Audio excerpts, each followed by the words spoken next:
കുറച്ചു കാലം മുമ്പ് കേരളത്തിൽ ഒരു ചർച്ച നടന്നിരുന്നു. ആരായിരിക്കും UDFന്റെ മുഖ്യമന്ത്രി സ്ഥാനാർത്ഥി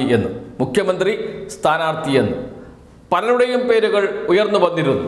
കോൺഗ്രസ് നേതാക്കൾ തന്നെ അത് അടക്കം പറയുകയും മാധ്യമങ്ങളിൽ അത് വലിയ ചർച്ചയായി മാറുകയും ചെയ്തു.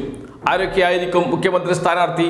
അതിലൊന്ന് VD സതീശനാണ്, 2 രമേശ് ചെന്നിത്തലയാണ്, ശശി തരൂരുണ്ട്, തിരുവഞ്ചൂർ രാധാകൃഷ്ണനുണ്ട്, ഒരു പക്ഷേ K സുധാകരനുമുണ്ട്. ഇവരെല്ലാം വെട്ടി KC വേണുഗോപാൽ ദില്ലിയിൽ നിന്ന് നേരിട്ട് കേരളത്തിലേക്ക് വന്ന് മുഖ്യമന്ത്രി സ്ഥാനാർത്ഥിയായി നിയമസഭയിലേക്ക് മത്സരിക്കും എന്ന ചർച്ചകളും കേരളത്തിൽ സജീവമായി നടന്നിരുന്നു. അപ്പോഴൊക്കെ UDFന്റെ മുഖ്യമന്ത്രി സ്ഥാനാർത്ഥി ആര് എന്ന ചോദ്യമാണ് ഉയർന്നു വന്നിരുന്നത്. എന്നാൽ ഇപ്പോഴിതാ കേരളത്തിൽ മറ്റൊരു ചർച്ച നടക്കുന്നുണ്ട്. അത് CPIMന്റെ സംസ്ഥാന സമ്മേളനത്തിൽ നടക്കുന്ന ചർച്ചകൾ, അവിടെ അവതരിപ്പിച്ച നയരേഖ, ഇതൊക്കെ സംബന്ധിച്ചാണ്. അതിനിടയിൽ ഒരു ചോദ്യം ഉയർത്തിക്കൊണ്ടുവരുന്നുണ്ട് മാധ്യമങ്ങൾ. ആരായിരിക്കും പിണറായി വിജയന്റെ പിൻഗാമി? പിണറായി വിജയൻ തന്നെയായിരിക്കുമോ അടുത്ത മുഖ്യമന്ത്രി? പിണറായി വിജയൻ മത്സരിക്കുമോ? ഈ ചോദ്യം ഉയരുന്നു. പിണറായി വിജയൻ തന്നെയായിരിക്കുമോ അടുത്ത മുഖ്യമന്ത്രി? അതല്ല, പകരം ആരായിരിക്കും അടുത്ത മുഖ്യമന്ത്രി? KK ശൈലജ മുഖ്യമന്ത്രിയാകുമോ? ഒരു വനിതാ മുഖ്യമന്ത്രി കേരളത്തിന് ഉണ്ടാകുമോ? അതല്ല, പിണറായി വിജയന്റെ പിൻഗാമിയായി മുഖ്യമന്ത്രിയാകാൻ സാധ്യതയുള്ളത് MA ബേബിക്കാണോ? അതല്ല, MV ഗോവിന്ദനാണോ? ഇതും ഒന്നുമല്ല, ചെറുപ്പക്കാരുടെ 2ാം നിരയിലേക്ക് ബാറ്റൺ കൈമാറുമോ പിണറായി വിജയൻ എന്ന ക്യാപ്റ്റൻ? ഈ ചോദ്യമൊക്കെ മാധ്യമങ്ങളിൽ ഉയർന്നു വന്നുകൊണ്ടിരിക്കുന്നു. അപ്പോഴൊക്കെ നടക്കുന്ന ചർച്ച അടുത്ത മുഖ്യമന്ത്രി ആരാണ് എന്നാണ്. എന്ന് വെച്ചാൽ അടുത്ത തവണയും 3ാം തവണയും കേരളത്തിൽ ഇടതുമുന്നണി അധികാരത്തിൽ വരും എന്ന് പറയുകയാണ് മാധ്യമങ്ങൾ ചെയ്യുന്നത്. ആരാണ് അടുത്ത മുഖ്യമന്ത്രിയാകുക എന്ന ചോദ്യത്തിലൂടെ, അതും ഇടതുപക്ഷത്തിൽ നിന്ന് ആര് മുഖ്യമന്ത്രിയാകും എന്ന ചോദ്യത്തിലൂടെ പലതരം അഭ്യൂഹങ്ങൾ മാധ്യമങ്ങൾ പരത്തുന്നുണ്ട്. അതിലൊന്ന്, പിണറായി വിജയൻ അടുത്ത തവണ മത്സരിക്കാതെ അദ്ദേഹം LDFനെ നയിക്കും. പിന്നീട് LDF അധികാരത്തിൽ വന്നാൽ വീണ്ടും മുഖ്യമന്ത്രിയാകും. മത്സരിക്കാതെ അദ്ദേഹം ഇടതുമുന്നണിയെ നയിച്ച് മുഖ്യമന്ത്രിയാകാൻ സാധ്യതയുണ്ട് എന്നാണ് ഒരു വിലയിരുത്തൽ. ആ വിലയിരുത്തൽ പ്രധാനമായും നടത്തുന്നത് മലയാള മനോരമയാണ്. മലയാള മനോരമയിൽ വന്ന വാർത്തയുടെ തലക്കെട്ട് ഇങ്ങനെയാണ്: മത്സരിക്കാതെ മുഖ്യമന്ത്രി Pinarayi, MA baby, MV Govindan, A Vijayaraghavan, 2ാം നിരയ്ക്ക് മൗനം. ഇതാണ് വാർത്തയുടെ തലക്കെട്ട്. മത്സരിക്കാതെ പിണറായി മുഖ്യമന്ത്രി, MA baby, MV Govindan, A Vijayaraghavan, 2ാം നിരയ്ക്ക് മൗനം എന്ന് പറഞ്ഞുകൊണ്ടാണ് വാർത്ത ആരംഭിക്കുന്നത്. അടുത്ത മുഖ്യമന്ത്രി ആരാകും പിണറായിയുടെ പിൻഗാമി എന്നതിനെ ചൊല്ലി പാർട്ടിയിൽ പുതിയ ബലാബലം. സംസ്ഥാന സമ്മേളന ചർച്ചകളുമായി ബന്ധപ്പെട്ട് അലയൊലികൾ ഉയർന്നു തുടങ്ങി.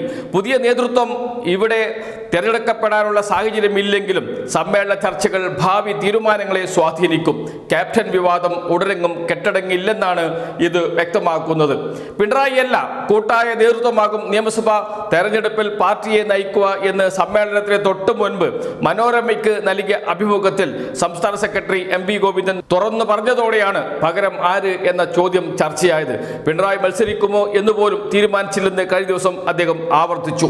പിണറായി മാറി നിൽക്കാനിടയുള്ള സാഹചര്യം സംസ്ഥാന സെക്രട്ടറി തന്നെ തള്ളിക്കളയുന്നില്ലെന്ന് വന്നതോടെയാണ് ആ ചർച്ചകൾ കൂടുതൽ ഗൗരവം വന്നത്. അതോടെ സമ്മേളനത്തിൽ മുഖ്യമന്ത്രിയുടെ നേതൃത്വത്തെ ശക്തമായി പിന്താങ്ങി വാദഗതികളും ഉയർന്നു എന്ന് പറഞ്ഞുകൊണ്ടാണ് വാർത്ത വന്നിരിക്കുന്നത്.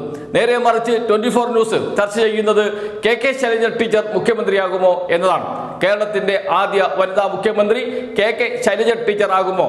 ഒരു വനിതാ മുഖ്യമന്ത്രി കേരളത്തിന് ഉടനെ ഉണ്ടാകും എന്ന് KK ശൈലജ ടീച്ചർ 24 പറഞ്ഞിട്ടുണ്ട് എന്ന് പറഞ്ഞ് ആ വാക്യം കോട്ട് ചെയ്തുകൊണ്ടാണ് അത് KK ശൈലജ ടീച്ചർ ആകുമോ എന്ന ചോദ്യം ഉന്നയിക്കുന്നത് 24 ന്യൂസ്. മാതൃഭൂമിയും അതോടൊപ്പം തന്നെ മറ്റു മാധ്യമങ്ങൾ എല്ലാവരും അടുത്ത മുഖ്യമന്ത്രി ആരാകും, പിണറായിയുടെ പിൻഗാമി ആരാകും, ഈ ചർച്ചയിലേക്കാണ് വരുന്നത്. LDFും അടുത്ത സർക്കാർ LDFന്റെ സർക്കാർ ആകും എന്ന കാര്യം ഉറപ്പിച്ചുകൊണ്ടാണ് മുന്നോട്ട് പോകുന്നത്. അടുത്ത സർക്കാർ എന്തായിരിക്കണം, എങ്ങനെയായിരിക്കണം എന്നത് സംബന്ധിച്ച് ഒരു നയരേഖ തന്നെ സമ്മേളനം ചർച്ച ചെയ്യും. മുഖ്യമന്ത്രി തന്നെ ആ നയരേഖ അവതരിപ്പിക്കുകയും ചെയ്തിട്ടുണ്ട്.